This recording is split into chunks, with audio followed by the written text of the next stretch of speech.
अस्सलामु अलैकुम वरहमतुल्लाहि वबरकातुहू नहमदुहु व नसल्ली अला रसूलिहिल करीम अम्मा बाद। नाज़रीन किराम, सूरज ग्रहण हो या चाँद ग्रहण हो, ग्रहण के मामले में हम ये देखते हैं कि हमारे यहाँ बड़े सगीर हिंदुस्तान और पाकिस्तान में बहुत सारी तवहुमात पाई जाती हैं, बहुत सारी रसूमात कह लीजिए या खुराफात कह लीजिए, ये हमारे माशरे में आम हैं। जब वो कोई कह रहा होता है कि बच्चों को रेत में धंसा दिया जाए, कोई कुछ कहता है, और ख़ास करके हामला ख़वातीन के ऊपर पाबंदियाँ लगाई जाती हैं, इस कदर सख्त पाबंदियाँ कि ना उसे लेटने दिया जाता है, ना उसे बैठने दिया जाता, उसे यही कहा जाता है भी चलती फिरती रहो। तो इसी तरह दीगर कई और रसूमात हैं, हत्ता कि हामला खातून के खामद को भी ये कहा जाता है कि वो हाथ में कोई छुरी वगैरह ना पकड़े, किसी चीज़ को काटे ना, वगैरह वगैरह। तो सबसे पहले तो हमें ये बात जहन में होनी चाहिए कि हमारा इस्लाम, हमारा जो दीन इस्लाम दीन है, वो बड़ा ही पाकीज़ा और साफ़ सुथरा दीन है। इस्लाम ने हर मामले में हमें रहनुमाई दी है और यहाँ पे भी इस्लाम ने हमें तन्हा नहीं छोड़ा है। पहली बात तो यह है कि जितनी भी रसूमात सूरज या चाँद ग्रहण से मंसूब की जाती हैं, सारी की सारी बेबुनियाद, खुद साख्ता और हिंदुओं से नकल की गई हैं। इस्लाम में जो सूरज ग्रहण के हवाले से जो हिदायत हैं वो बड़ी वाज़ेह हैं। ये किसी की मौत की वजह से, किसी की ज़िंदगी की वजह से ये सूरज ग्रहण नहीं लगता, या फिर किसी और वजह से सूरज ग्रहण नहीं लगता।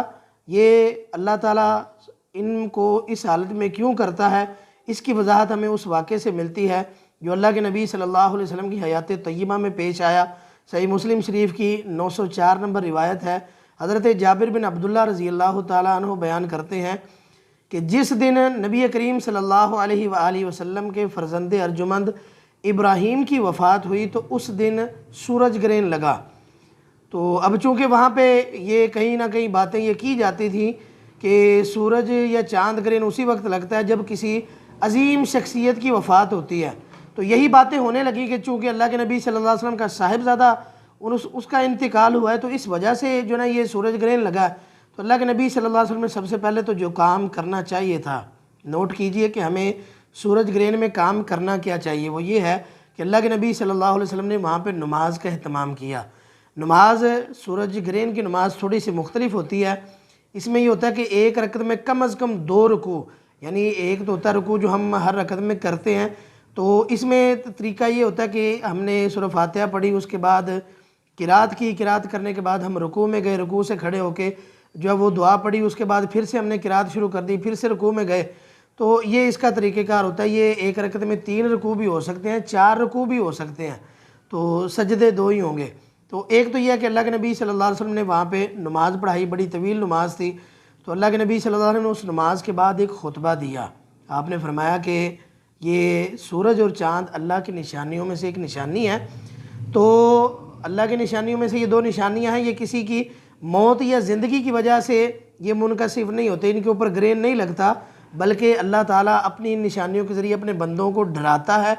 इसलिए इसको इबरत का सामान समझना चाहिए, इससे इबरत पकड़नी चाहिए कि अल्लाह जो हमारी आँखों के सामने सूरज को बेनूर कर सकता है, वो किसी भी वक्त क़यामत भी कायम कर सकता है, किसी भी वक्त तुम्हारी मौत भी आ सकती है, किसी वक्त तुम्हारे ऊपर अजाब भी आ सकता है। इसलिए अल्लाह ताला ये एक बतौर वार्निंग के अपने बंदों को ये चीज़ दिखाता है। तो इसलिए अल्लाह के नबी सल्लल्लाहु अलैहि वसल्लम फरमाया कि जब तुम इस चीज़ को देखो तो नमाज पढ़ा करो। तो नमाज पढ़ने का हुक्म है। इसके अलावा दीगर जितनी भी रसूमात हैं, खुदा रहा उनसे जान छुड़ाइए, उन चीज़ों को अपने जहन से निकाल दीजिए। ये सारी की सारी तवहुम परस्तियाँ हैं जो हमारे माशरे में बड़े शदीद तरीके से राइज हैं। हमारा अलमिया ये है कि हमें सुन्नत का इल्म नहीं होता, लेकिन रस्में हमें सारी पता होती हैं, और खुराफात और तवहुम परस्तियाँ वो सारी हमें मालूम होती हैं। खुदा रहा इस खौल से बाहर निकलिए ताकि हम कमा हक़्क़ु अल्लाह की नज़र में भी मुस्तफ़ीद हो सकें और नबी करीम सल्लल्लाहु अलैहि वसल्लम की सीरत के कमा हक़्क़ु पैरोकार भी बन सकें। अल्लाह रब्बुल इज़्ज़त हम सब को दीन इस्लाम की सही समझ अता फ़रमाए। अस्सलामु अलैकुम वरहमतुल्लाहि वबरकातुहू।